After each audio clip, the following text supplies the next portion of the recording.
So, hello friends, and as usual, before I begin, I would like to know whether I am audible and visible enough.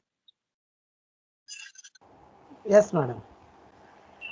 Can somebody tell me? Yes, madam. Okay, so I will continue then. Uh, Please Before continue. we start reading further, I would like to talk about the point we were discussing last time, and that was about the difference between paribhasha and adhikara. And I remember someone asked me a question about whether we can find a paribhasha which is whether we can find an adhikar in the Ashtadhyayi which can be described as ekadeshastha sarvam shastram abhijvalayati. And then I remember I gave him or her, I think, uh, an ad hoc reply saying that Purvatara Siddham is that kind of an adhikara. In fact, after I went deeper into that text, I found that Kayyata and others, they very clearly state that paribhasha itself is regarded as one of the three kinds of adhikara. So there is no adhikara apart from paribhasha about which you can say ekadeshastha sarvam shastram jalayati. So all these description applies to paribhasha only. And secondly, Patanjali in his bhashya on Samartha Padavidhi quite often refers to this rule as adhikara. Actually, in Kashika, it is very clearly said, as we saw last time, paribhashayam nato adhikaraha. Patanjali frequently calls it an adhikara. So Patanjali, it seems, doesn't make any distinction between adhikara and paribhasha. And he treats paribhasha as one type of adhikara, which means that he uh, has extended the notion of adhikara so as to include paribhasha. That is point number one. Point number two, that was raised by Mahesh regarding whether Padavidhi should be regarded as Bhava Sadhana or Karma Sadhana. And we saw that in the Kashika it is always mentioned as Karma Sadhana. And we also found the reason behind it. But one thing we have to remember, and that is Samartha Padavidhi is a paribhasha which applies to all Padavidhis. Though it is stated in the Samasa section, it doesn't mean that it is not applicable in other sections which deal with Padavidhi. For instance, Tadita also is a Padavidhi, and although there is a rule Samarthanam Prathamadva, which governs the whole section as a paribhasha actually, and though the word Samarthanam is present in that uh, paribhasha, we still need this paribhasha Samartha Padavidhi also in the Tadjita section. And in both these sections, Tadjita and Samasa, Samartha has to be taken in its very, very basic sense. They convey the same meaning as their constituent analysis. So Raja Purushaha is Samartha with Rajna Purushaha. And here in case of Tadjita, Dasharathi is Samartha with Dasharatha Syapati. Further, I remember I raised a doubt about the meaning of the word Samartha. How can it mean Samanartha? Because the suffix sam actually doesn't convey that meaning. That was my impression. And therefore I said, if it has to convey the meaning Samanartha, then it has to be Sama plus Artha and then Samartha. But then I checked into the dictionary and I found that in the dictionary, one of the meanings of Sama is same. And more interesting is the fact that the example, the illustration given for this meaning same is Samartha. Samartha in Panini's grammar. This could be based on the traditional interpretation, because dictionaries, or rather the editors or the compilers of dictionaries, they always depend upon the interpretations of different words as they are given by commentators. And therefore it could be like that. But in any case, we can say that the meaning, one of the meanings of the Upasarga Sam has been recorded as same. And therefore Samartha can be literally or from the point of view of the dictionary understood as Samartha or Samanarthi. So these are the 2 or 3 points I wanted to make. And then I wonder if you have any questions regarding the last session, because no query, no observations, no questions were sent to me so far. Anyway, let us continue. And if you still feel that there is something you would like to say, ask, add, whatever, you are most welcome to do that. As I said last time, anytime, just unmute and you can raise the point. Okay. So now let us continue with what we stopped yesterday.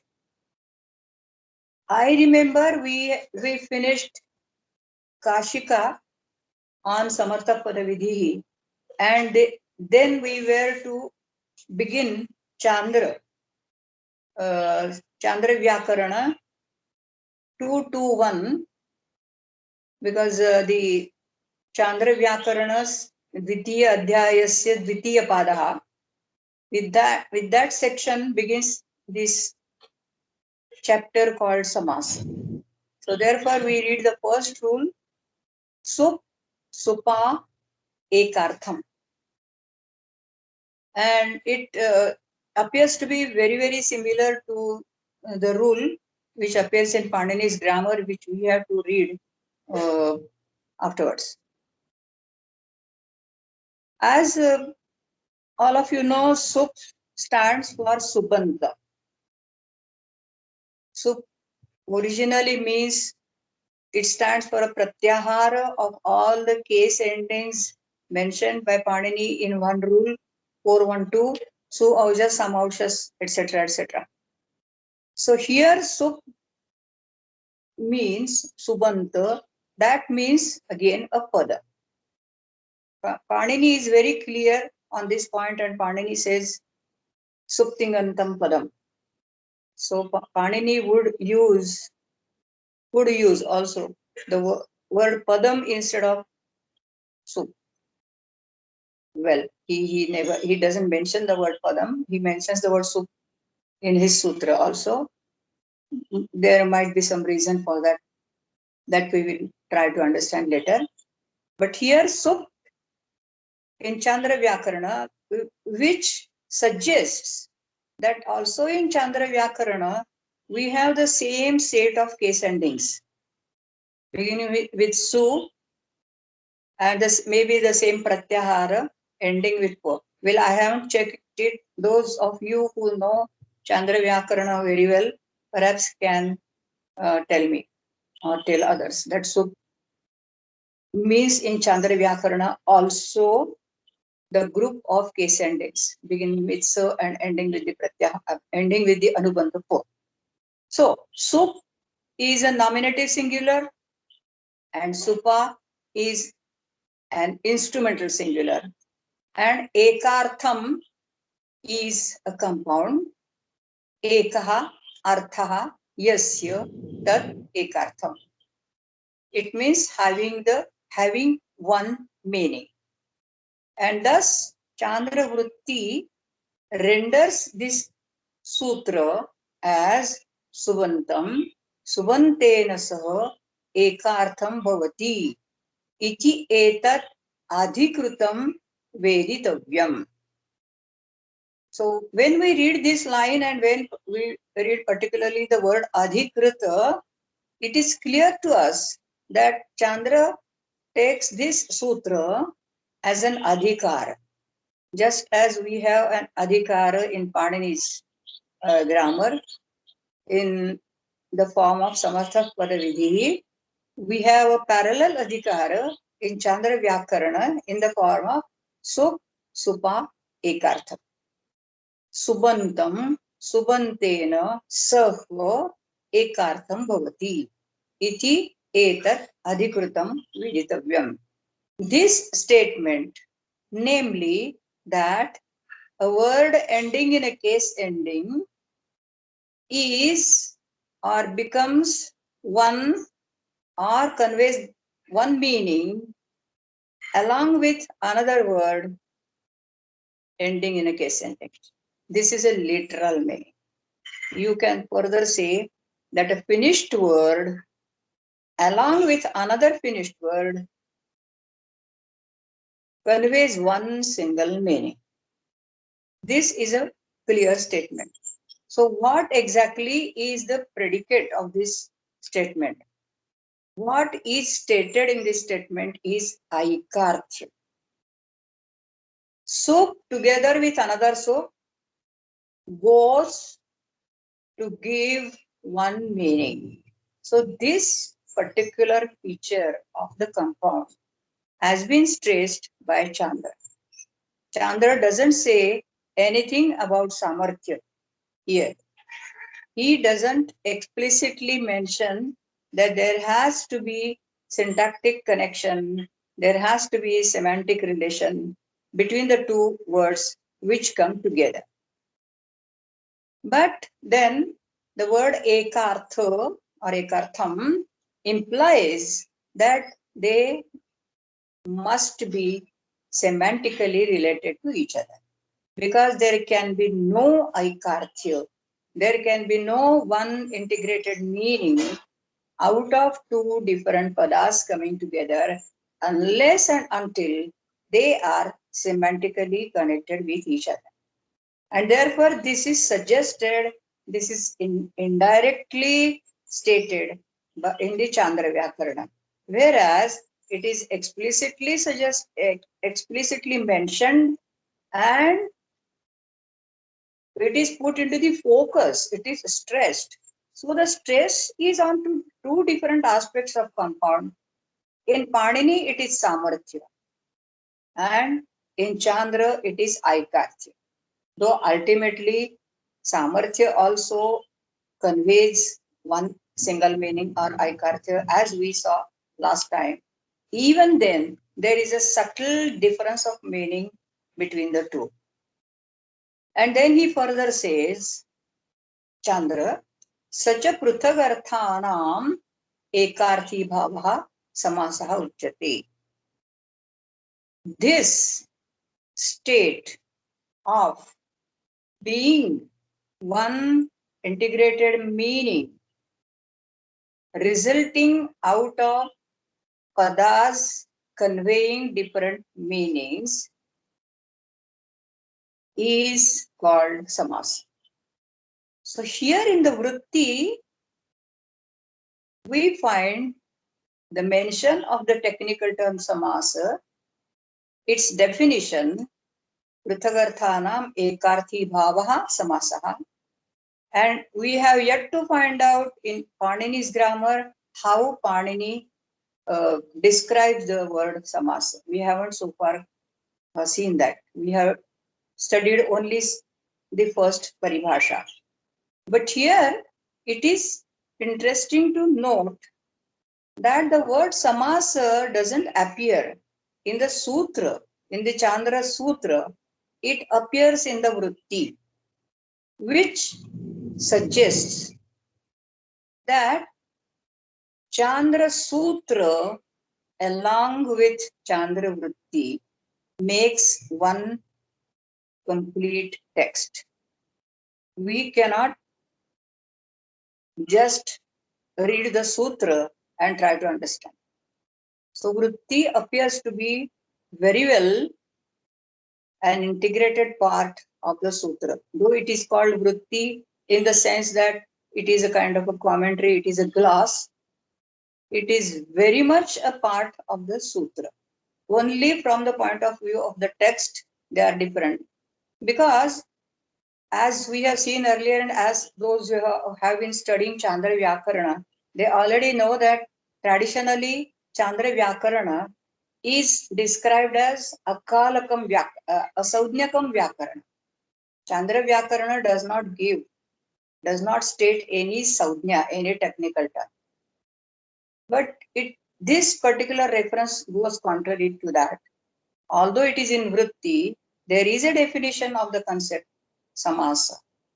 And there is also a reference to the name. Without name, without Saudnya, this Vyakarana also cannot proceed. Sacha pratagarthanam ekarthi bhavaha samasaha iti uchyate. Anybody has to make any comment on this?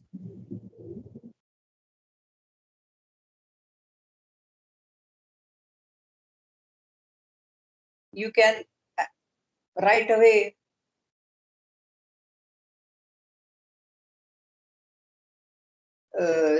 say if you want. Yes. Please unmute. Please unmute. I don't hear you. Yeah, Dragomir, your voice is not coming, so please unmute yourself. I can't hear you. Yeah. No. You are the same as Shanti Priya, if I remember correctly. Are you? Oh, good name, Shanti Priya. Therefore, I remembered. Okay, Shanti Priya, please carry on, but speak loudly.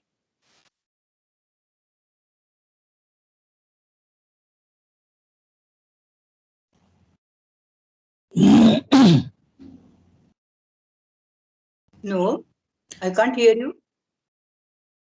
Do you hear him?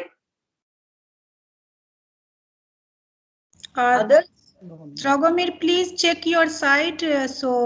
Maybe from your side some error should be there. So please check.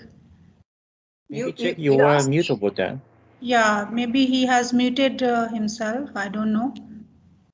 So, yeah, he has muted. Yeah. Have you unmuted? Dragomir, please, you can try to join again.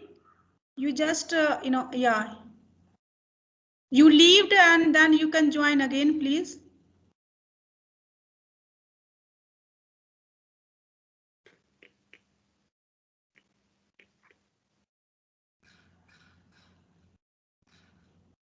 Because comments of those who are already working on Chandra Vyakarana, they are more significant and they really can add something substantial. I know.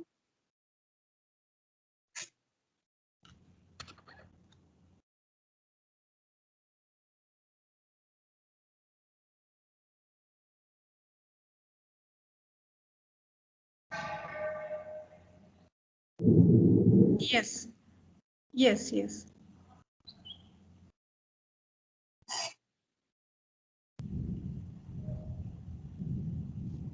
Okay, do you hear me now? Yes, yes, you are audible. Yes, please. Okay, Please. great. But do you see me? Mhm. Yes. Okay. Is it now coming? Yeah. Yes, sir. Yes, yes, yes, yes. Please continue. Yeah, please. Okay. So, sorry for this technical problem here. Professor Bhatt, I was very glad to hear your opinion about the two texts belonging to each other as being one unit. You know that there has been a hot discussion about the authorship of the two texts, and I just wanted to add that you know that traditionally the Vritti is a text ascribed to Dharmadasa, and there's some theories about who this Dharmadasa was, and that he's a different person than Chandragomin. From my own reading of these texts, also together with Choujun Yazaki and with Mahesh, I have got the firm impression that Chandragomin and Dharmadasa must be one and the same person. And there is an easy explanation. It could be that at some point of time, Chandragomin was called Dharmadasa because he probably changed the monastery where he was active. So just a side note about the authorship of the two texts. I have hardly any doubt that this is something which was written by one and the same person. Good. Thank you. Yeah.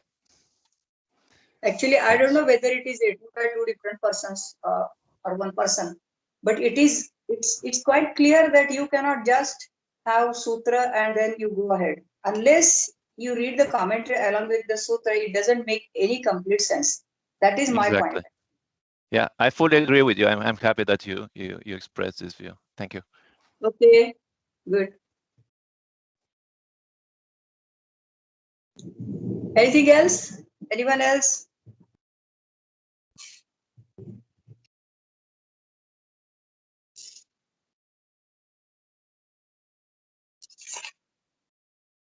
If Mahesh is present, Mahesh, would you like to comment on this?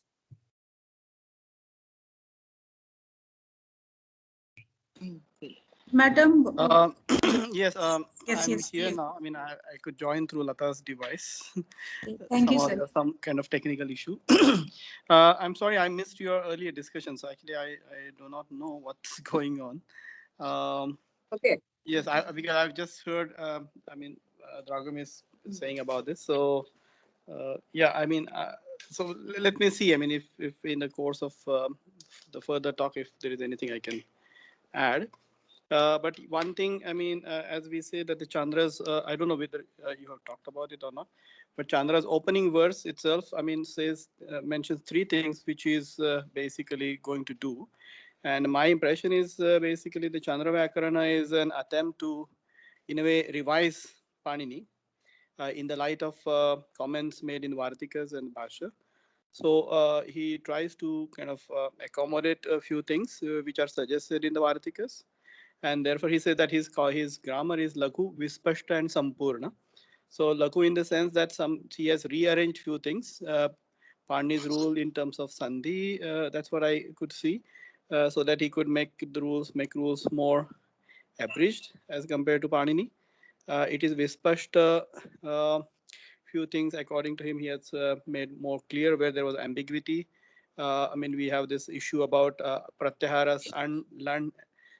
So I mean, this I mean, 2 times nakara was used. That was one more issue.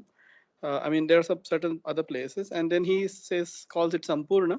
Though right now we don't have Vaidiki Prakriya in the present Chandra text, it seems probably that it was there because I mean the rules, especially the rules regarding accents, which are right now missing. But we found references in Chandra commentaries where there are references to certain rules which he says that he's going to comment on, but we don't find that section right now. And he has incorporated many of the suggestions made by the Vartikara. So, I mean, last time I remember in the very first lecture of Panini, you talked about making the pratyahara, I mean, ako kidirgha. Yeah, and then actually in the Chandra, we do have a sutra, ako kidirgha. So, I mean, he kind of introduces some of these things which Vartikara has suggested. So in that sense, I feel that rather than having a new school, what Chandra is trying to do is, in a way, revise Panini in the light of the earlier, I mean, comments made by Vartikara and Bhashakara. Yeah, that's all I have to say right now. Okay. Actually, Mahesh, the point is, and it is already discussed by Shanti Priya, and that is the authorship of the sutra and the vritti. So whether it comes from the same author or different. And when I say that you cannot have sutra alone, because you cannot understand any sutra unless you read the commentary along with it, and they together make one text. They together make one statement. Actually, not text, but certainly statement. That Yeah. is my view. Yeah, so that might be the case, but I mean, we found exactly, I mean, the different situation in Panini because Panini only have sutras. We don't have any vritti. So, I mean, so I don't know how to explain this. Yeah. There might have been a vritti by Panini himself. Sorry, please carry on. Please go ahead. No, I thought that maybe then we have to also assume that Panini must have also, written a commentary on his Ashtadhyay. So I'm not really sure about this.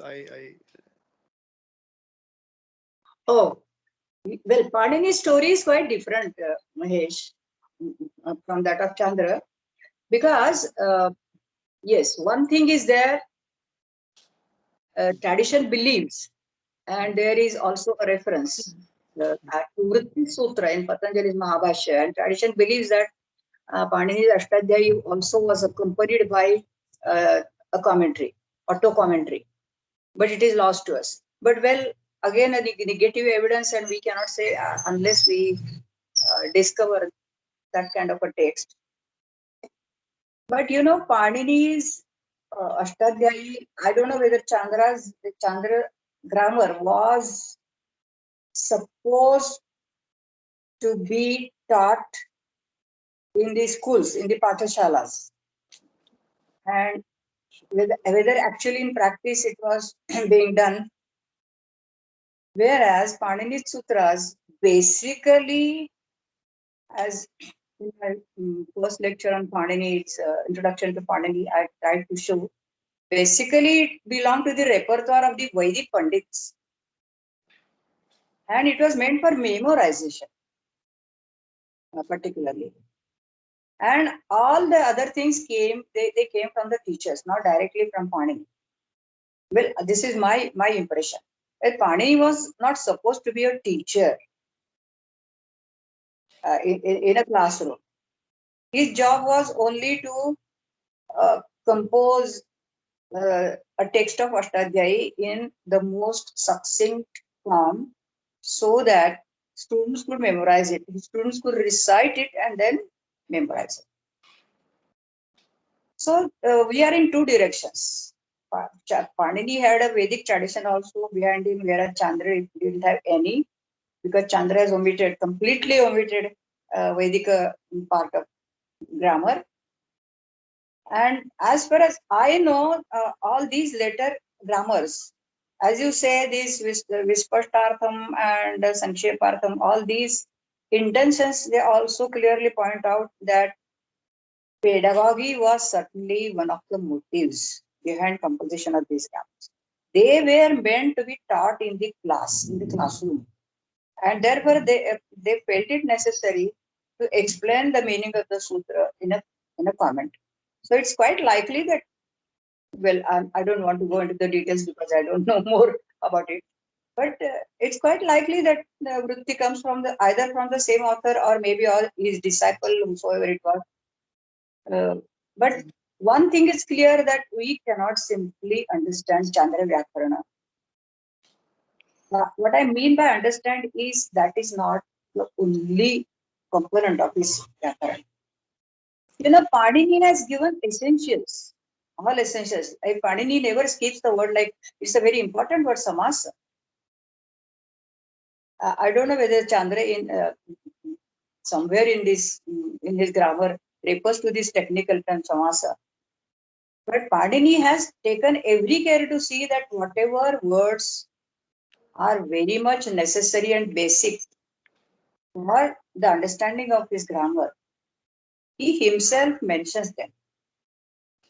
The only difference I found between Chandra and Panini, as far as these two rules, for the present, we are only comparing these two rules. So as far as these two rules are concerned, the only difference I found is that the word samartha is missing in Chandra. Otherwise, although the word samasa is absent in the sutra itself, it is found in the Vritti. And if you really want the whole section to be called samasa, and if you really want each and every rule in Chandra Vyakarana which teaches some kind of a formation, that formation to be known as samasa, then Vritti becomes very significant. Chandra in his sutra cannot afford to escape, to omit a very significant word like samasa. It has to be there. And if it is not there, if it is found in the Vritti, it means that Vritti has to go together with the sutra. It is essential, it is indispensable. Well, this is my point I want to drive at. And Yes, I think, yes. it's the only difference I found between the two. Otherwise, Chandracharya talks of Aikarcha, Panini talks of Samarthya. They are actually the two sides of the same coin, you can say. but they are two sides. It's not the same side. That is also true because Samarthya has a subtle different meaning from Ekarthi Bhav. Yes, Well, I mean, yeah. Sorry, Mahesh. Go ahead, Mahesh. Okay, sorry. No, I mean what you're saying is right. I mean Chandra basically presupposes lots of commentary because they're talking about these two things, Lakshana and Vyakhyana, and in the Chandra tradition, you always find this discussion that in Panini there are many Lakshanas which actually the Chandra tradition later on they omitted, and they thought that the same thing can be taken care of through Vyakhyana. So we don't really need to formulate that many sutras, lakshanas in a sense. So when they discuss this, this issue of Gaurava and Laghava, so they say that okay, I mean the same thing can be taken care of in the Vyakhyana, and therefore what you say is right. I mean the sutras and vritti they go together in the Chandra tradition because whatever is not said in the sutra is taken care of in the vritti. Yeah, Dragomir, please. Yeah, what I wanted to add is concerning samasa. Actually, the Chandra people have no problem to do without samasa because they have their own term, and it's called Aikartya. And Ratna, so the same author, the one who wrote the Panjika on the Vritti, he says in his Shabdartha Chinta, which we edited with Mahesh, samasa ityapi etat Aikartyam vyapadishyati. It's of course a term which they inherited from the Paninian tradition, and they were perfectly aware of it, but they had their own, which was Aikartya. And it's interesting, however, that in the Vritti, of course, he mentions samasa. I think my explanation is because they were perfectly aware that they're stepping on the shoulders of the Paninians, and they couldn't ignore this important terminology which they had. And I think just one more side note. The great contribution of Chandra Gomin is at least in part the fact that they resurrected interest into the Mahabhashya, and they discussed in pretty much detail different points, and they accommodated many ideas which the Paninians had either forgotten or ignored, or they weren't aware at the time of Panini at least, and which came a bit later in the Paninian tradition, which we see a later discussion in the Kashika Vritti, which I consider a text which came after Chandra Gomin, but that's another matter, just as a side note. In that case, may I just ask one question? If Chandra wanted to raise Mahabhashya, the points in the Mahabhashya and incorporate them in his own text, if I understood you correctly, in that case, why doesn't Chandracharya mention both Vyapeksha and Ekarthi Bhav? Because Patanjali actually differs from Katyayana.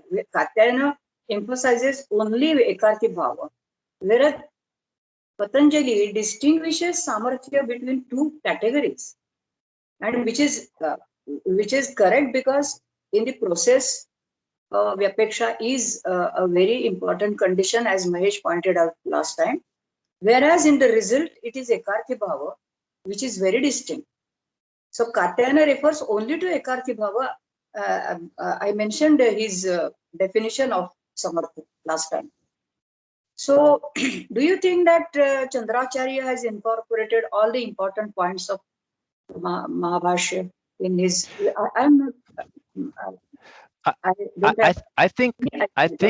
I think his idea was not to incorporate everything, but he was aware of this further discussion of the Paninian views, and he incorporated whatever he considered worthwhile, keeping the whole grammar shorter and better structured.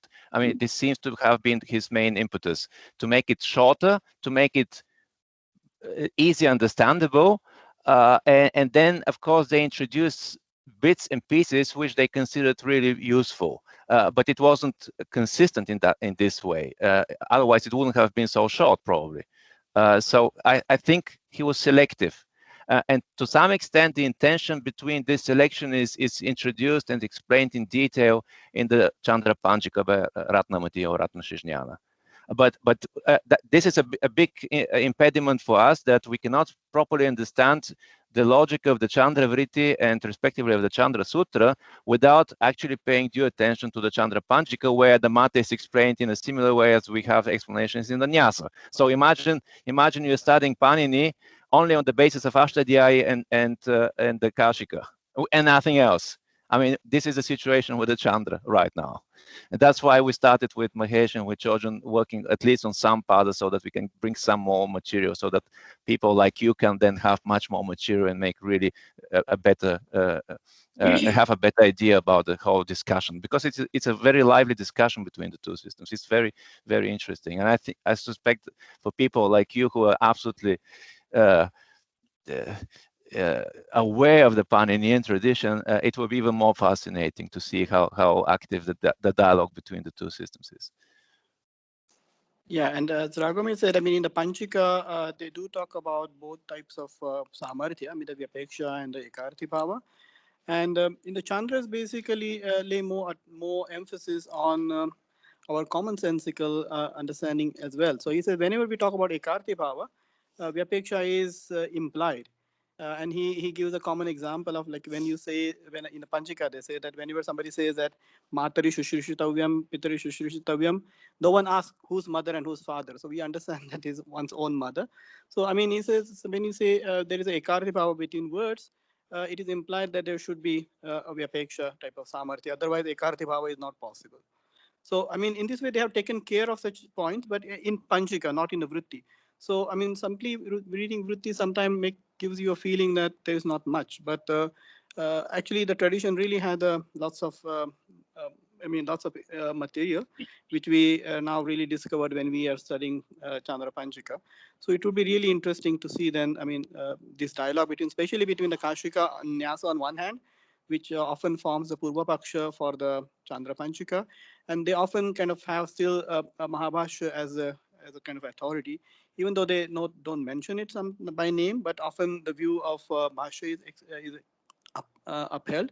But at the same time, as I said, in case of the formulation of sutras, the suggestions by Vartikara, wherever they are found suitable, they're actually incorporated. So there they go against Bhashya's approach, because Bhashya is not really ready to do any pratyakhyana of the Paninian sutras, which Chandra has happily made, because, I mean, in this Karaka section or in other sections also, wherever we find a suggestion there was suggestion in the hint that even sometime by Bhashya that this is just a prapancha, and then Chandra people have really removed those sutras and made it short. So this is what we see. I mean, this is interesting kind of dialogue going on between these two traditions. Yeah. Okay.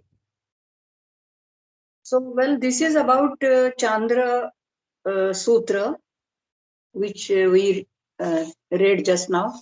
And I think this should be enough. There should be no more discussion on this sutra at this point. And maybe if you want to comment further, maybe we can find out some later time. Okay. Then in Panini's grammar, we have a sutra after this Samartha Paravidhi, which actually apparently has nothing to do with samasa, but it is very much there, and we cannot skip it. And Mahesh should, and I hope he will agree with me. If I read the sutra, in spite of the fact that there is no parallel in Chandra Vyakarana for this sutra, number one, and number two, it is far distantly connected with samasa section. But even then, the mandate given to me is to read Kashika line by line, word by word with you, and therefore I cannot afford to skip the rule and go further. So the rule is number two, Subhamantrite Parangavat Swari. Sub Amantrite Parangavat Swari. This rule is about accent, and it appears that its proper place would have been in the section dealing with accent. That is somewhere in the first pada of the 8th chapter. And commentators and even modern scholars, they have observed on this rule that the rule is placed here perhaps to obtain the anuvrutti of the word sup in the continuing samasa section. Because for the whole of the samasa section, as we have seen already in the Chandra, sup, supa, and ekartham, all these three words, they are adhikruta, which means that they are present in each and every rule that follows. So also in Panini's samasa prakarana, we need the word sup along with supa to be continued in all the subsequent rules. And this rule contains the word sup, which Panini could very easily continue in the subsequent sutras, and he could avoid the repetition of the word sup in the following sutras. So that is regarded as the purpose of putting the sutra here. The straightforward meaning, first I will explain to you. Subantam amantrite paratah parasya angavad bhavati sware swara lakshane kartavye. Subantam, a word ending in a case ending, that is a finished word or a pada. Amantrite paratah, followed by amantrita. Parangavad bhavati, parasya angavad bhavati, is treated as a part of the following word. And here what is para is obviously amantrita. So parasya angavad kada bhavati sware kartavye, when accent is to be decided. In order to understand the meaning of this sutra, first we have to understand what amantrita is. It's quite probable that Chandra doesn't contain this technical term amantrita. Panini has stated it. And in order to understand what amantrita is, it is first necessary to understand what sambodhana is. And as all of you know, sambodhana is calling from a distance. Panini has used it. And it is in the students' grammar, it is treated as the eighth case. Actually, sambodhana in the form of He Deva, He Devo, He Devaha is, or a sambodhana form, is declined by adding the same case ending as the nominative, or as it is meant for kartru or pratipadikart. There is no any special case ending for sambodhana, but the meaning differs. The meaning of devaha differs from the meaning of sambodhana. So sambodhane prathama vibhaktir bhavati. So Panini has prescribed the addition of the first case ending to convey the meaning sambodhana. Sambodhana, calling. You can say calling from a distance or just calling. And then there is a next rule, samantritam, which means sa amantritam. Sa refers here to prathama vibhakti. Sa amantritam, sambodhane prathama amantritam. Actually, even if the rule samantritam defines the case prathama as amantrita, it is practically the word which ends in that case, which is called amantrita. So by this definition, sa amantritam, su au jas, this set of nominative case ending which conveys sambodhana gets the name amantrita. But in practice, if we study Panini's rule, we find that the word term amantrita refers to a word used as sambodhana, because it is derived by adding nominative case ending. Sambodhane prathama ya vartate sa amantritam bhavati. And actually amantrita is a vocative Amantrita means a word which is used to address, to call, in other words. And this will be more clear as we proceed for the example. Sware kartavye. So when accent has to be decided.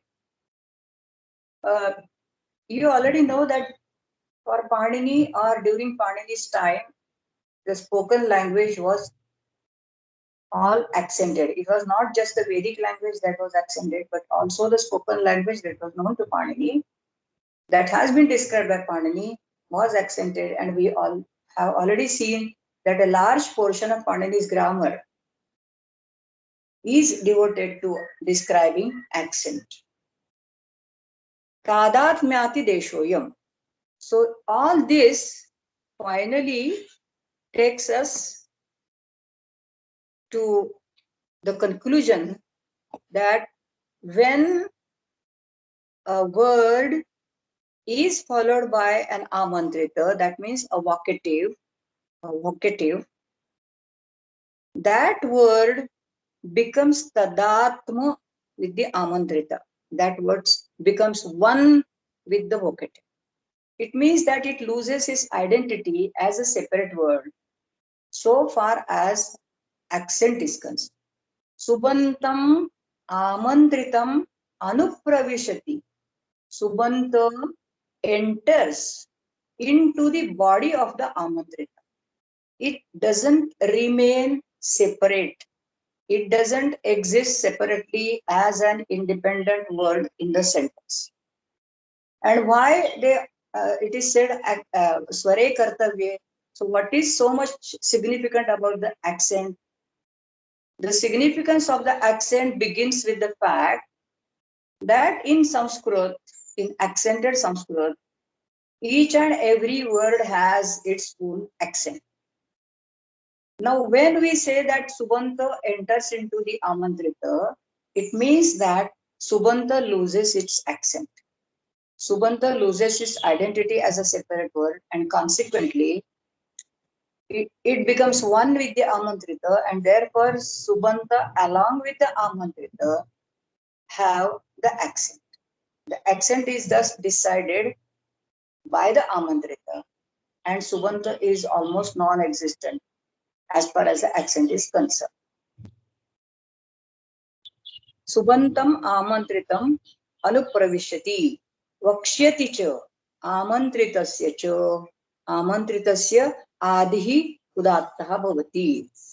I have given 3-4 rules which deal with amantrita, and it is again interesting to note that these rules, wherever Panini refers to amantrita, with the exception of 1 or 2, they always deal with accent. So amantrita, it appears, plays a very important role in deciding the accent of the sentence, in deciding the accent of the padas which follow and precede that amantrita. So it means that amantrita has to be uttered in a very specific manner because it is supposed to address a person. So if you are calling a person, then you have to use a different accent from when you are describing just a statement of facts. So it's very natural, very logical, and that is reflected in all these rules dealing with amantrita, which are stated by Panini. And look at the paper. Are Talat, I assume that you have already displayed this paper number 2. Where is it? Paper number 2. Sorry, I should have reminded you earlier. Is this paper 2 in front of all of you? Because last time I had sent it to you. Okay, last time 2 papers. handwritten.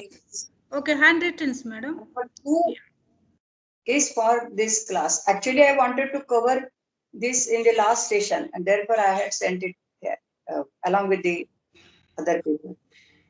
Okay, I checked it. Just check it, because unless they have the whole text before them. We have the paper. It has been sent to all of us. We have the paper. Okay. You have the paper on your screen? No, Yes, no, we have. not on the screen. Maybe they have, but No, we it's not have. displayed on the screen. Yeah.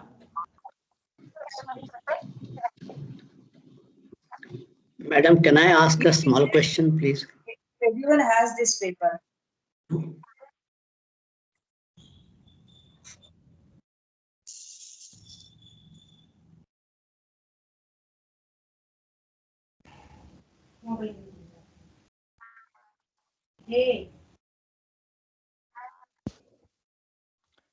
Madam Bahulkar sir is asking something. Yes. Yeah. If I understand your explanation correctly, Will you please unmute, because once you unmute, put on your video, then I think the sound is more clear.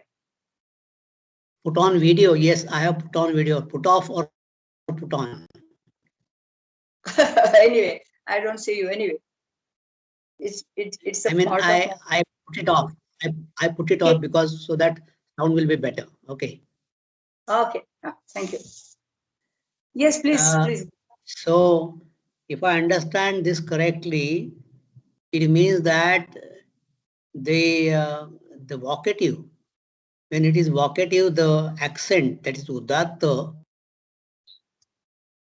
is it on the first syllable or what? Yeah. Yes. Huh? And all this I have shown on that paper, and therefore I wanted Talat to display it, because I Okay. have given the examples also there. Yeah. Okay.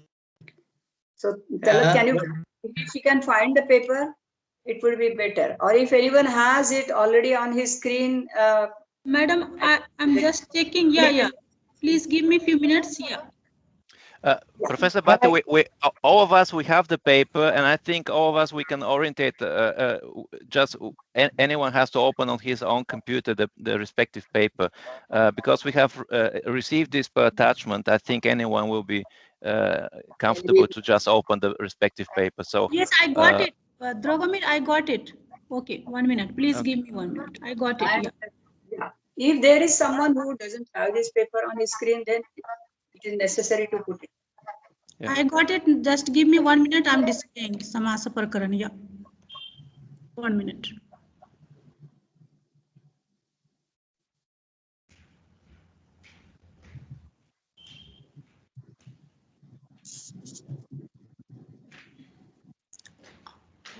Yes. Yes, it should be. Yes, madam. Check it now. This Samasa Prakaran. Yeah.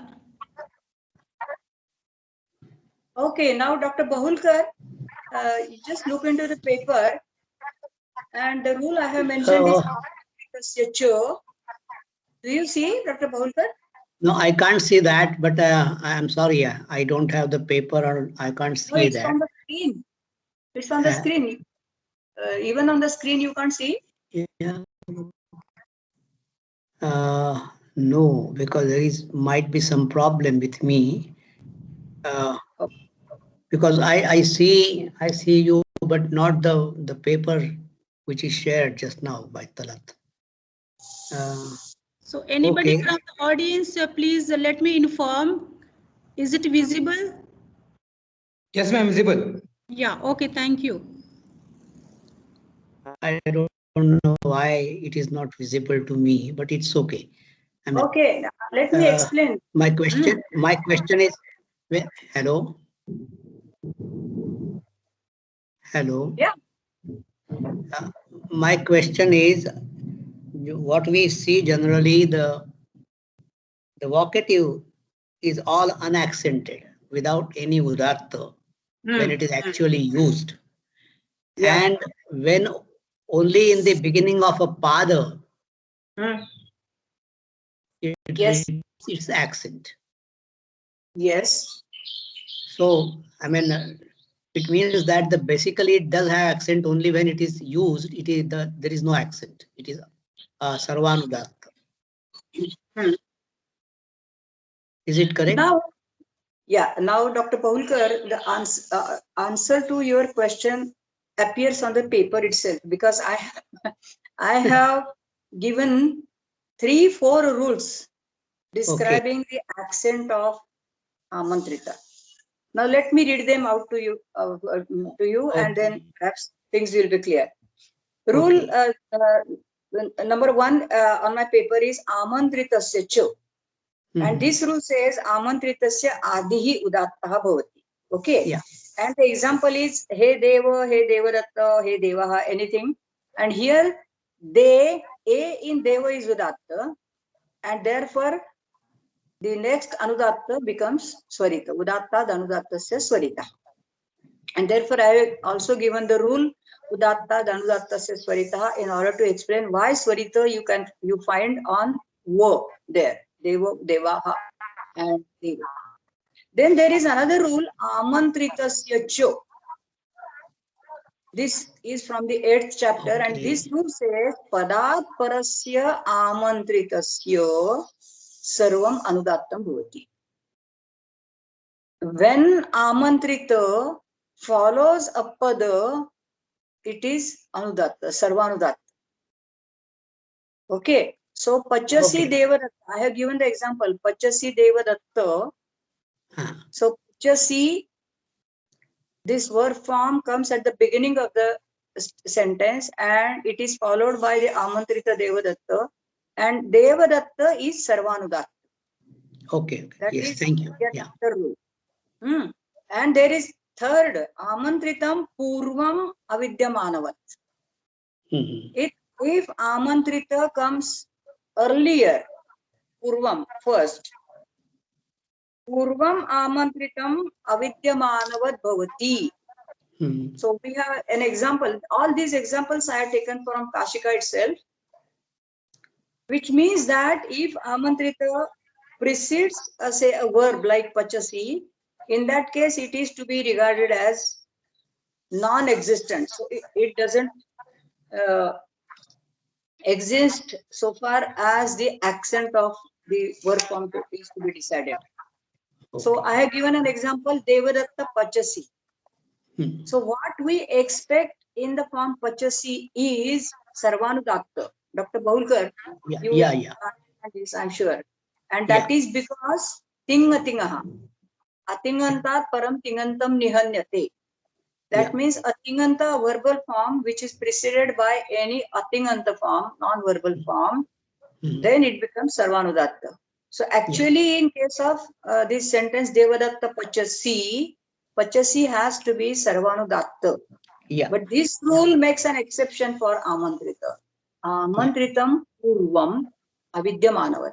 It is not treated as existent as far as the accent of the verbal form is to be decided. So I don't know whether your understanding of Amantrita in the Vedic context. It's clear. It's clear now? It's clear to me. Only the thing is, you have given the example, He Deva, He Deva. Even in that case, when it follows a pada, it should be Sarvanudatta. If it follows a pada. Yeah. Just like the rule you quoted. Okay. Yes. That we will come to a little later. Perhaps maybe we will find.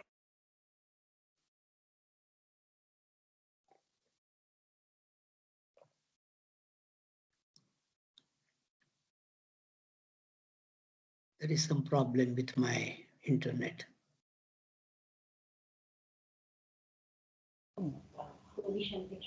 Okay. Hello. As a very general rule, Amantritasya Adihi Udatta. Yeah. This is their basic rule. And then Amantritasya is yet another rule which says Padat Parasya Amantritasya Sarvam Anudattam Bhavati. So this Anudatta which you are talking about has been taken care of by this rule 8119. And there is third rule which teaches that Amantrita is to be treated as Avidyamanavat, non-existent. Yeah, okay, thank you. It is clear to me now. Okay, thank you. So now let us go back to this rule, Subha Amantrite Parangavatsware. I will read the text once again. Subantam amantrite parataha parasya angavad bhavati. So a subanta enters into the amantrita which follows it, and it loses its identity as far as the accent is to be decided. And we will come to the when we read the example, we will understand it clear. Vakshyati amantritasya cha amantritasya adihi udattah bhavati. Sa sasupkasya yathasya. So as I read out the rule to you right now, and as it is in front of you on the screen, Amantritasya adihi udattah bhavati teaches that when an amantrita follows a pada, then it becomes anudatta. There are two rules of the same wording, amantritasya cha and amantritasya cha. So here amantritasya cha means amantritasya adihi udattah bhavati. This rule I have already explained to you. So the example given here is Kundena Atan. Kundena is a soup. It is a subanta. And Atan is amantrita, which means, oh, you who are roaming with a kunda, and kunda is translated as bowl. So maybe it refers to a monk or some such person who has a bowl in his hand. Oh, you who are wandering with a bowl. So here what we find is that there is a separate accent for kundena. That accent is gone, and now we have to treat kundenatan as one word, and then we have to find out which accent it will have. According to the rule, amantritasya cha, the first word or the first syllable of the amantrita has to be udatta. Now, which is amantrita? According to this rule, kundena atan as a whole is amantrita. Actually, atan is amantrita, but now by this rule, kundena becomes one with atan, and therefore kundena atan is amantrita. And therefore, ku in ku of kunda gets udatta. So we have udatta on ku because amantritasya adi udattah bhavati. By the rule amantritasya cha 61198. You will find it on the paper. And because ku is udatta, the next anudatta on day becomes swarita. And therefore you will find, if I have written it here, I haven't actually written kundena atan, but you can perhaps it is in your Kashika text. You will find swarita mark on A, which suggests that U in Ku is udatta. Because kundenatan as a whole is treated as amantrita. The same is the case with parashuna vrushchan. In fact, there are two separate words, parashuna and vrushchan. Parashuna axe and vrushchan cutting or cutter. And the whole phrase means, oh, you who are cutting with an axe. So here is a reference to someone who is cutting maybe some branch of a tree or something with his parashu, with his axe. Now here also we have a subanta, that is parashuna, and this subanta is followed by the amantrita vrushchan. By this rule, this subanta becomes one with vrushchan, parasya angavad bhavati, and therefore the accent is shifted to pa.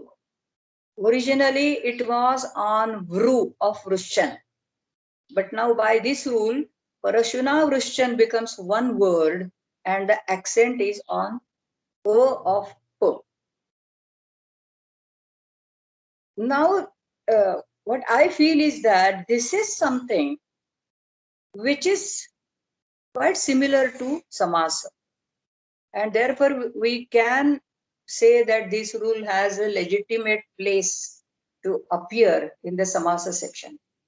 When Panini says Sub Amantrite Parangavat Sware, Panini tries to show that the phrase consisting of a Subanta followed by Amantrita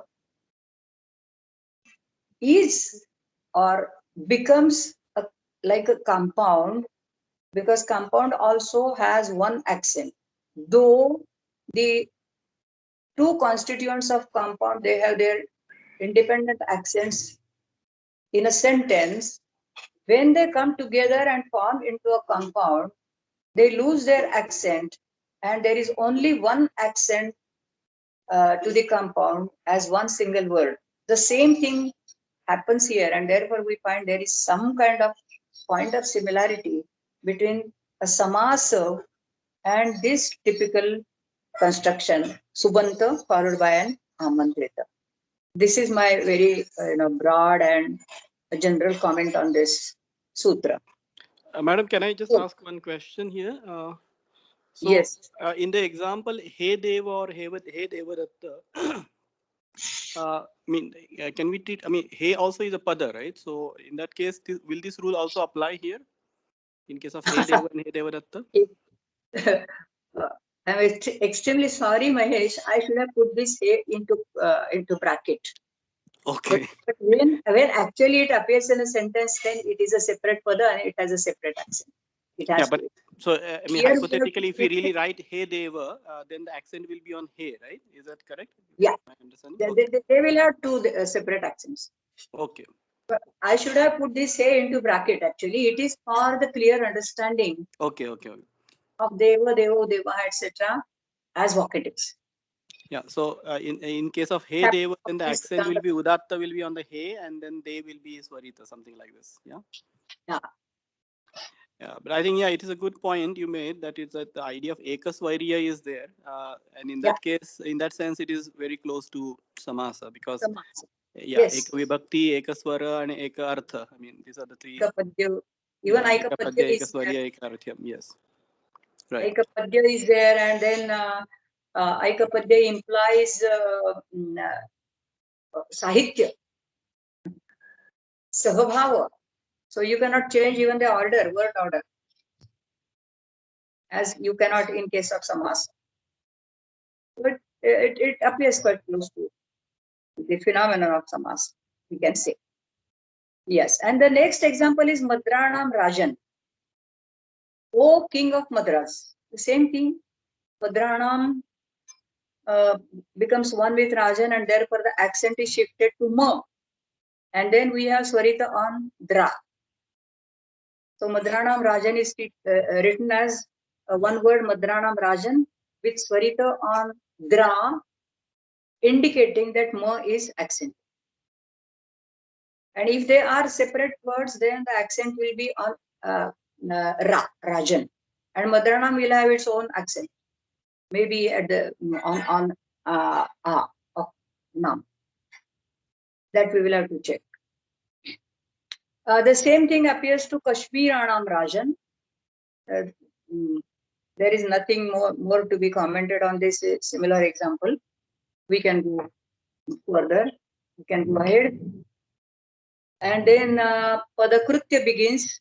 Subitikim Pidye Pidyamana. Very interesting. Rest pouring also example. Pidye Pidyamana. The meaning of this would be, but before that, let me tell you that this Pidye is a verbal form. And Pidyamana is a vocative. Pidye is a verbal form. It is passive, first person singular. So I am being pained. I am being tormented. This is the meaning of Pidye. So Aham Pidye Pidyamana. Oh, you who are being tormented is the meaning of Pidyamana. So there is someone who is being tormented, and having seen him being tormented, I am being tormented. So I really feel very sorry for him, and therefore, whenever he is being tormented, I feel myself being tormented. You call it sahasamvedana or something. So both the words, Pidya and Pidyamana, they retain their own accent, because Pidya is not a subanta. It is not a sup, and therefore this is a padakritya sup itikim. It is only when a subanta precedes amantrita that it becomes one with the vocative. But if a verbal form precedes an amantrita, it doesn't become one with it. And therefore Pidya has its own accent and Pidyamana has its own accent.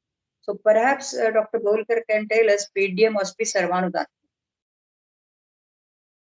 And Pidyamana has its own accent, again Amantritasya Adihi Udatta. So both of them, they have their own accent, they retain their own accent, and they don't become one word. Pidya Pidyamana Amantrita Itikim Gehe Gargyaha. In this expression, Gehe Gargya, Gargya in the house is the meaning of this expression, Gehe Gargya. Here we have the Subanta Gehe, but it is not followed by an Amantrita. Had it been Gehe Gargya, perhaps there would have been, that would have been an example of this.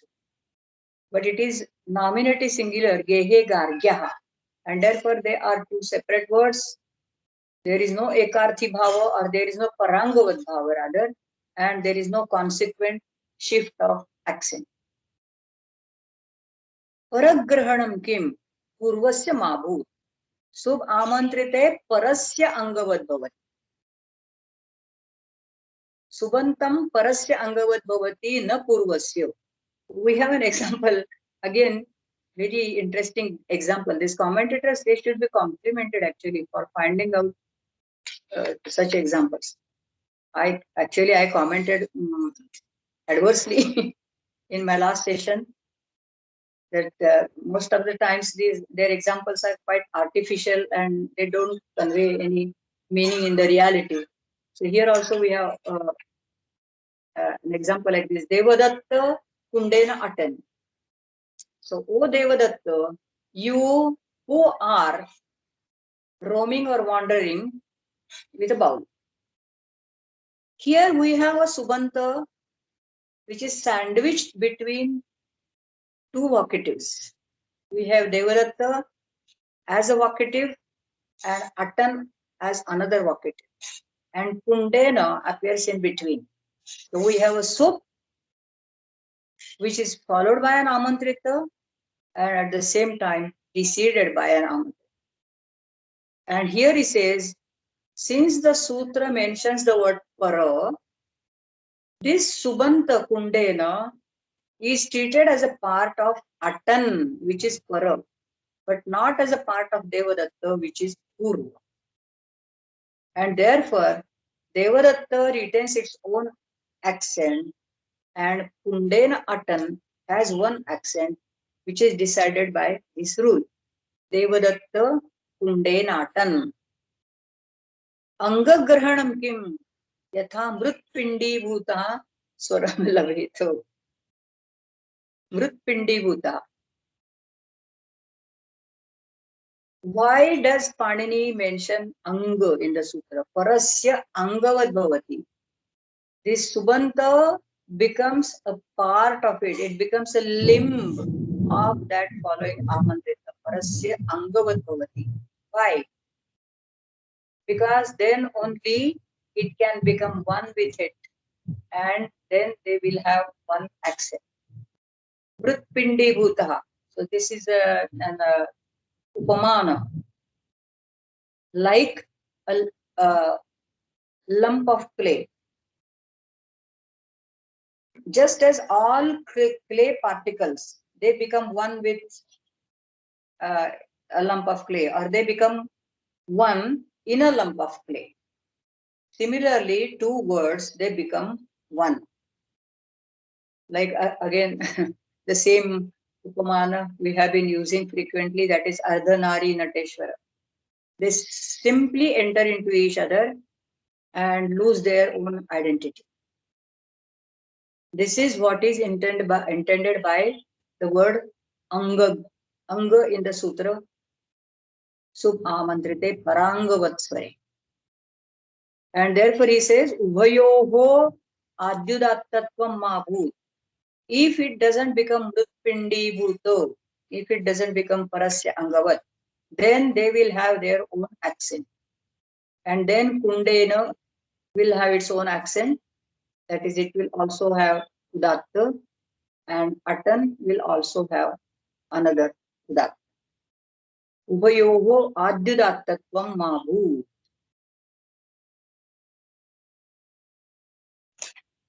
Vat karanam kim swashrayam api yathasya. Why he says parasya angavat and why he doesn't say parasya angam bhavati? As if it becomes a part of it. So it doesn't completely merge itself in that. So this kind of, slight difference is there. Although he says tadatmya, I don't know whether Vedantis make such a difference when they say satmya and tadatmya. So satmya means becoming one, and tadatmya still retains some kind of a difference. So what actually implies tad bhinna tat sadrushat. So whenever something is what some other thing, mukham chandravat prakashate. So in that case, mukha has its own separate existence and chandra has its own separate existence. And then mukha is tad bhinna and at the same time tat sadrush. So this bheda and sadrushya at one and the same time, they are implied by the word what. So it is simply similar, but at the same time, it is different from it. So what is the achievement? What is achieved by making this kind of a difference? Yet there is yet another rule which explains this difference. Am kunde natan. He gives you yet another example, and this example invites one more rule dealing with amantrita, and that rule you will find again on this paper. Am ekantaram amantritam anantike. Am is an indeclinable. It means, oh yes, something like that. It's an utterance. Amaha uttaram ekantaram. Amaha uttaram ekapadantaram amantritantam na anudattam bhavati. So amantrita becomes anudatta generally, but if it is preceded by the exclamation am or indeclinable am, and if there is yet another word in between am and amantrita, in that case there is no anudatta. Amaha anantaram amantritam, but ekantaritam. Ekantaritam means there is another word in between am and amantritam, intervened by yet another word. So amantrita, which is preceded by the indeclinable am and intervened by one word, is not anudatto. This is an exception to the general rule about amantrita being anudatta. So we have the example given here is am kundenatan. Well, God knows what it really means. Am kundenatam. Oh yes, you who are roaming with the bowl. So why this am is mentioned here is not clear.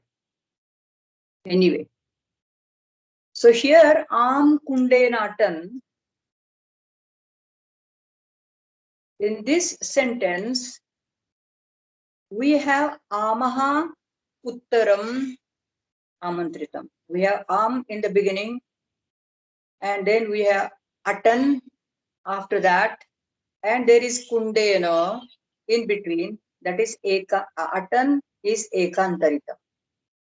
Atan is amaha uttara, okay, but not immediately uttara. There is a vyavadhana. There is an intervention of another word kundena. So am kundena atan. Now here what he wants to point out is that the word kundena retains its identity as a separate pada. So this vadbhava is meant for such things, that though it becomes one, it is preceded by, when it is preceded by am, then its accent, which is originally to be decided by the subsequent amantrita atan, changes by this rule. Ama ekantaritam or ama ekantaram amantritam. Anantike, you don't need to bother about right now. In that case, amantrita loses its original accent, that is its original anudattatu. And if amantrita is not originally anudatta, then he says that the accent of kundena has to be taken into consideration. So kundena atan, although it is one word, the accent in according to the earlier rule was to be decided by the vocative. But here the other rule changes the whole picture, and when it is what, then kundena has to show its own accent. So it retains its identity, and since it intervenes ama, it is ekantarita. So this rule applies, and atan is not sarvanudatta, and therefore kundena, the original accent of kundena comes into the picture. So this is what is the purpose of vatkarana. Swashrayam api karyam yatha syat. Swashrayam in this case, kundena iti padashrayam yat karyam tadapi atra bhavati. This is what he wants to point out. Sware iti kim? Kupe sinchan charma narman. Oh my God. Sware kartavye eva parasya angavad bhavati. So this oneness, integrity between the sup and the following amantrita is confined only to swara. Otherwise, the subanta which enters into the amantrita does not cause any other grammatical operation because of its presence and because of its being one with the amantrita. And the example is kupe sinchan. Kupe sinchan, oh one, you who are sprinkling into the kupo, into the well. If this word is treated as one word, other grammatical operations also would take place. If sware is not there in this original rule, sub amantrite parangavat sware. If we say sub amantrite parangavat and we forget sware, in that case, the subanta becoming one with the following vocative can also cause other grammatical operations like sandhi, like retroflexion. So take this example, for instance, kupe, and then it is followed by sinchans, that is serve. So this a in pe may cause the change of so into sho by the rule adesha pratyaya. Adeshaha pratyayavayavasya sakarah tasya shatvam bhavati. Purvapadasthat nimittat paras. So if we have any phoneme from the pratyahara in the previous, at the end of the previous word, that phoneme causes the change of so into sho, if that so immediately follows that. And therefore, if sware is not mentioned in the rule, then we could have the form as kupe shinchan, so becoming sho. It doesn't happen because the rule is confined only to swara and no other grammatical operation takes place. The same thing happens in the next charma narman. Charma narman. Very difficult to interpret actually. One, it is narman or naman? Oh, naman. I'm so sorry. Charma naman. So it means one who bends a hide. So does it refer to a charmakara? Perhaps. So one who bends a hide. So he is addressing to a charmakara. Oh, you charmakara.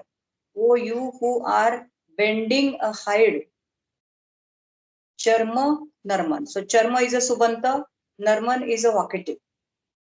Now, as far as the accent is concerned, it will certainly take place, and charma narman will become one word, and then it will have one accent. Okay. So it will have udatta on cho. But there is yet another grammatical operation which is in the often, which can take place, and that is change of no into no caused by ro in the preceding word. Charmo. By the rule, rashabhyam nonas samanapade. In samanapada, if ra or sho precedes, then the following no changes into no. So it could be charmanarman, charmanaman. I'm sorry, why I say narman, I don't know. It is naman. So charmanaman and kupe shinchan are wrong forms. These grammatical operations, these sandhis, they do not take place even though subantu is treated as one with the following vocative. सुबन्तस्य परांगवद् Bhave समानाधिकरणस्य उपसंख्यानम anantaratvat. So here he tries to extend the scope of the rule by saying that when parangavad bhava is to be assigned to a subanta, the samanadhikarana words also are to be taken along with that word, which means that a subanta along with its other adjectives, so it's not just two compartments joining together, but it's 3 or 4 whatever precede. Whatever subantas precede, if they are in the same case, if they are co-referential, samanadhikaran. Example will make it more clear. Tikshnaya suchya sivyan. O you who are sewing or stitching together with a sharp needle. Tikshnaya suchya. So actually, if we consider suchya sivyan, it's okay. It is covered by the rule subamantrite parangavat sware. Subantam amantrite parasya angavat bhavati.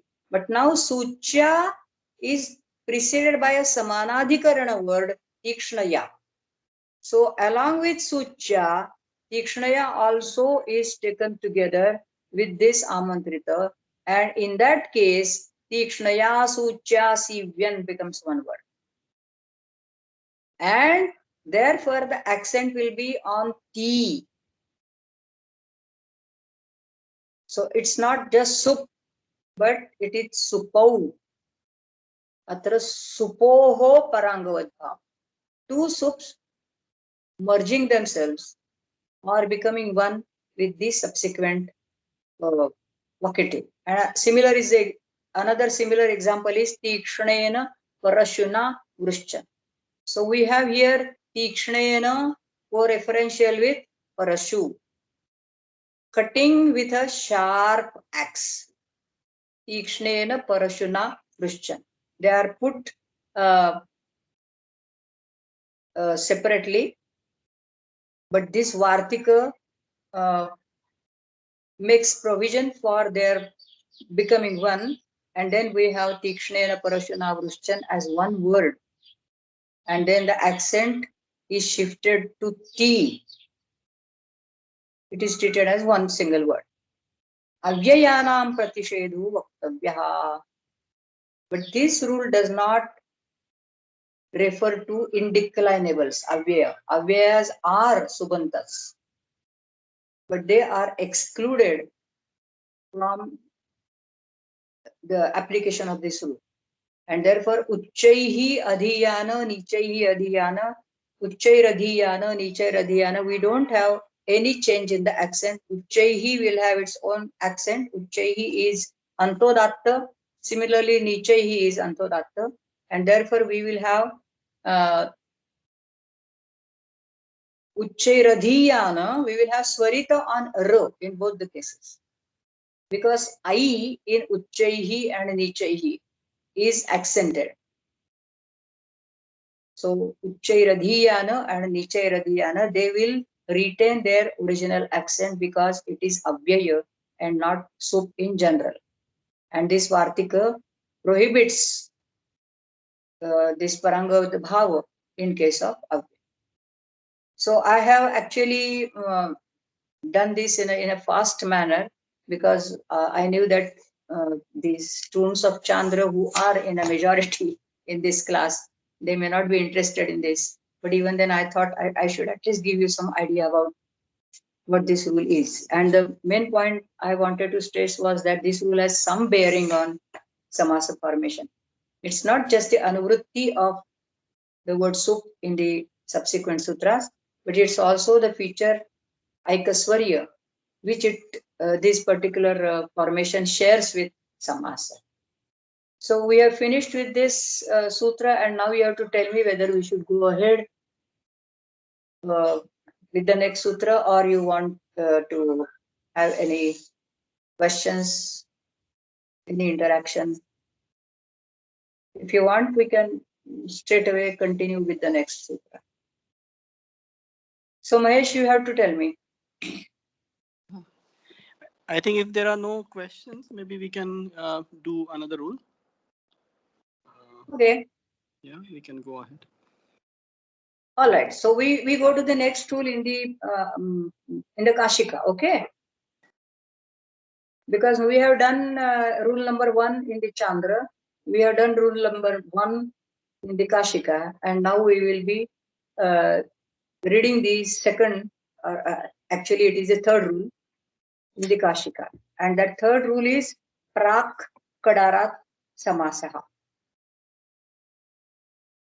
This rule is an Adhikar rule.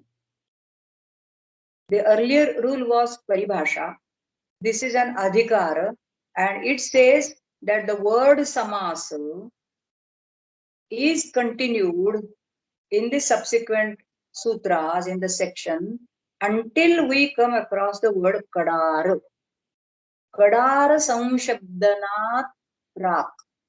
Yan ita urdhvam anukramishyaamaha te samasa saudnyaha bhavanti. This is one of Panini's ways of defining a technical term. Panini has adopted several ways of defining saudnyas. One of them is enumeration and putting the term as an adhikar. And we have seen it earlier also. He says krut, a thing. Then he says krutyaha, tadhitaha. So this is how he defines what a krut is, what a tadhita is. And it's a very, very formal definition. So he says, what I am going to tell you in the subsequent sutras, you call it tadhita. What I am going to describe in the subsequent sutras, you call it krut. Similarly, he says, what I am going to describe in the subsequent sutras, you call it samasa. And at the same time, he gives you the upper limit. up to which sutra you should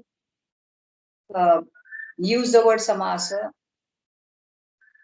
Kadara. Prak kadarat samasa. Kadara sangshabdanat. Kadara sangshabdanat means till the phrasing of the word kadara, till the use, mention of the word kadara in Paninian Sutra, the word samasa or whatever is described is called samasa. The word kadara appears in Panini 2:238, and that also I have shown on my paper. Kadarah karmadharaye. This is the last rule of the second pada of the second chapter.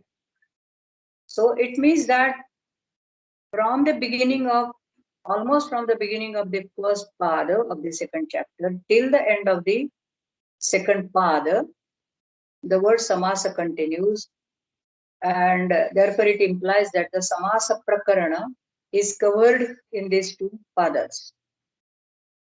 Kadara samshabdanat prag yan ita urdhvam anukramishyamaha te samasa samnyaha veditavyaha. So those formations which we anukramishyamaha here means which we serially describe. So Panini, these commentators say take every care to see that there is some kind of an anukrama order. In this particular order, we are going to describe them till the sutra containing the word kadara. They are to be understood as samas. Prak actually means before. So kadara karmadharaye is a sutra in which we have to continue samas. If we interpret the word prak as before, then this rule will be excluded. Because till the rule kadara karmadharaye, the word samasa is continued. This will be the meaning of prak kadara. So kadara karmadharaye will have no connection with samasa. On the contrary, it does have it, because kadara karmadharaye refers to purvanipat of all the words in the kadara list. So we have paranipata. No, sorry, purvanipata. I don't have the rule with me right now. Jaimini, kadara jaiminihi and so on. So it has very much bearing on samasa, and therefore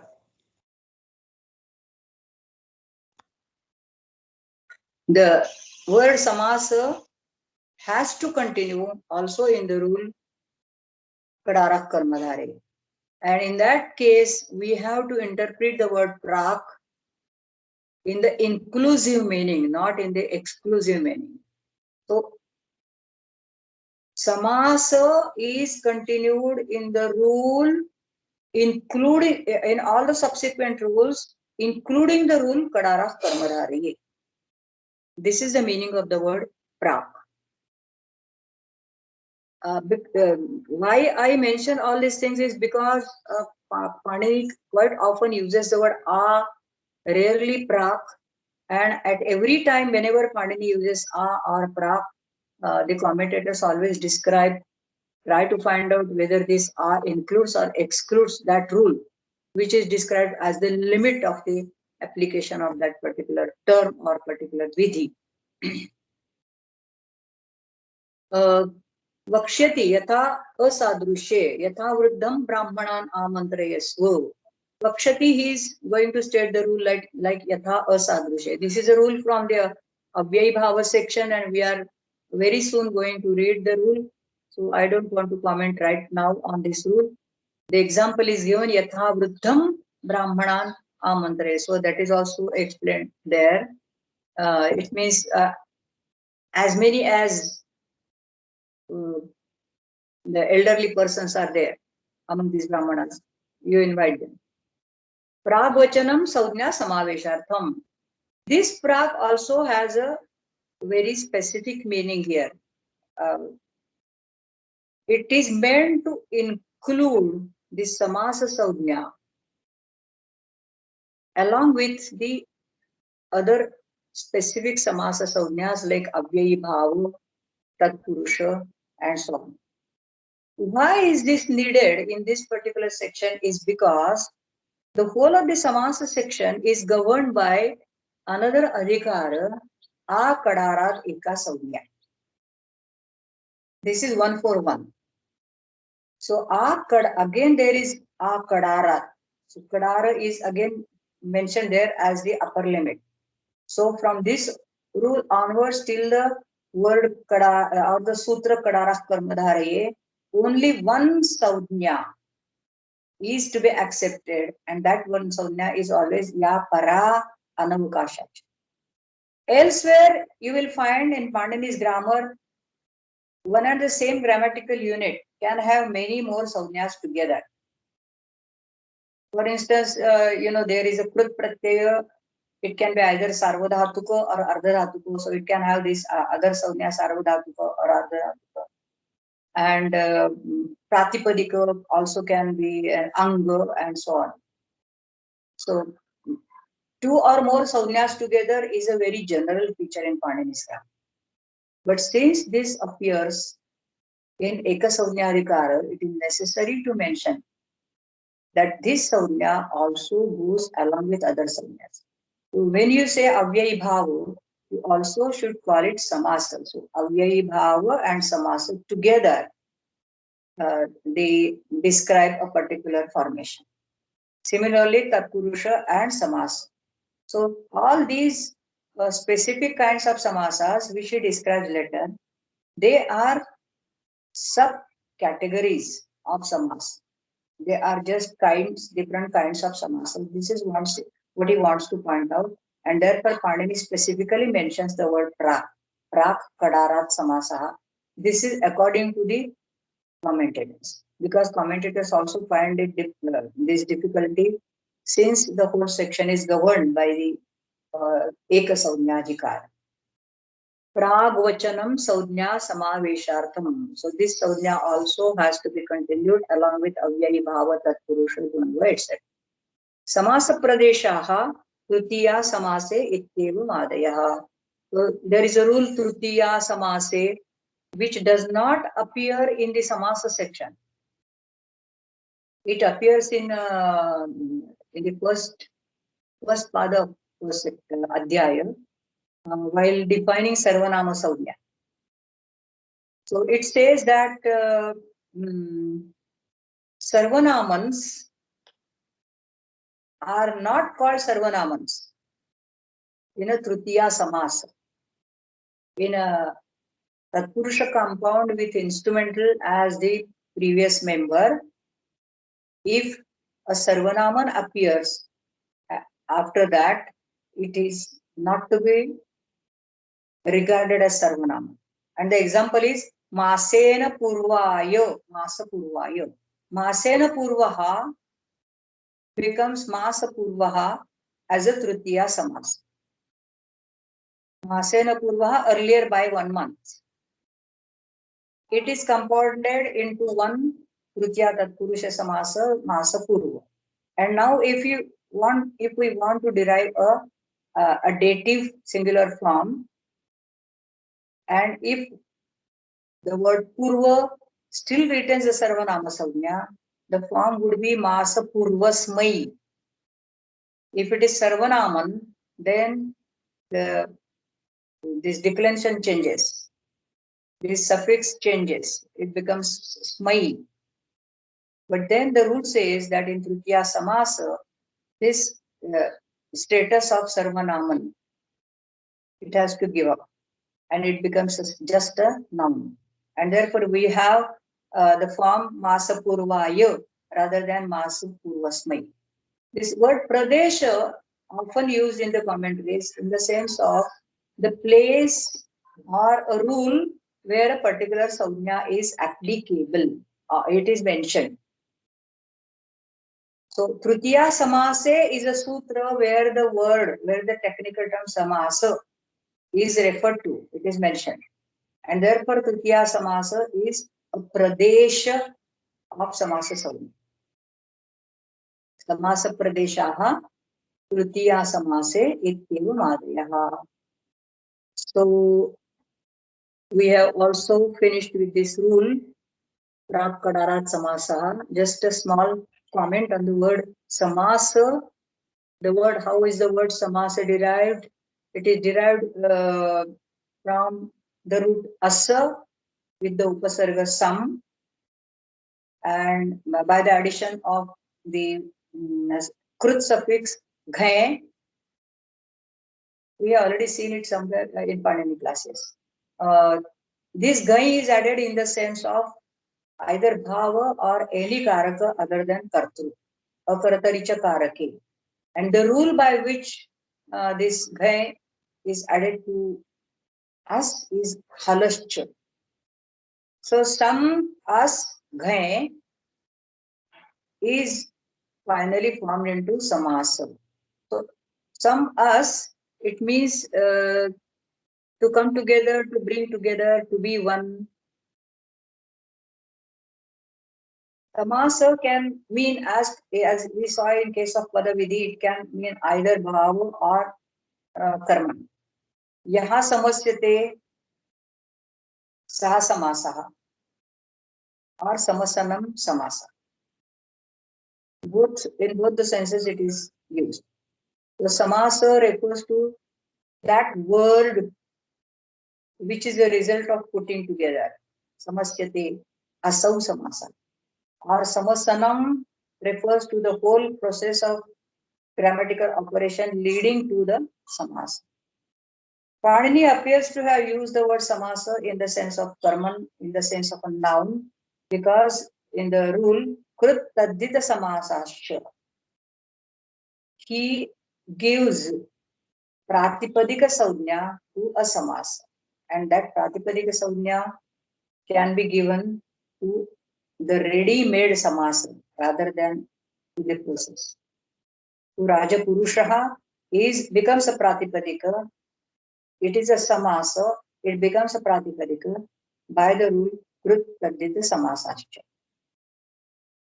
So with this small comment on the word samasa, we come to the end of this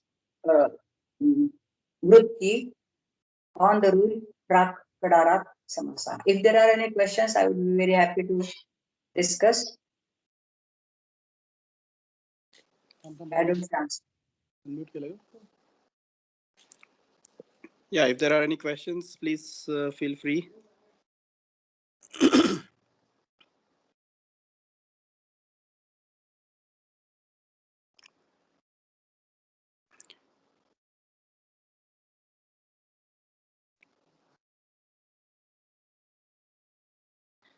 So it seems that there are no questions. If not, then maybe we can stop here for today. And yes, we learned many important and interesting concepts here on the way in the course of these 3 sutras. Especially this second sutra, though it was not directly connected with samasa, but as Professor Bhatt has shown, I mean, in a way it is, because it deals with this idea of having a common accent, ekaswarya, which is a feature of compounds. And in that sense, it is in a way not totally out of place. And of course, it is necessary for having the anuvritti. So I think this is an important station where we can stop here. And I think from the next part, we are going to enter into the Avyabhava section. And in fact, we don't have any parallel sutra for this in the Chandra. I mean, the same sutra which we have seen 211, sorry, 221. That is the parallel sutra in the Chandra.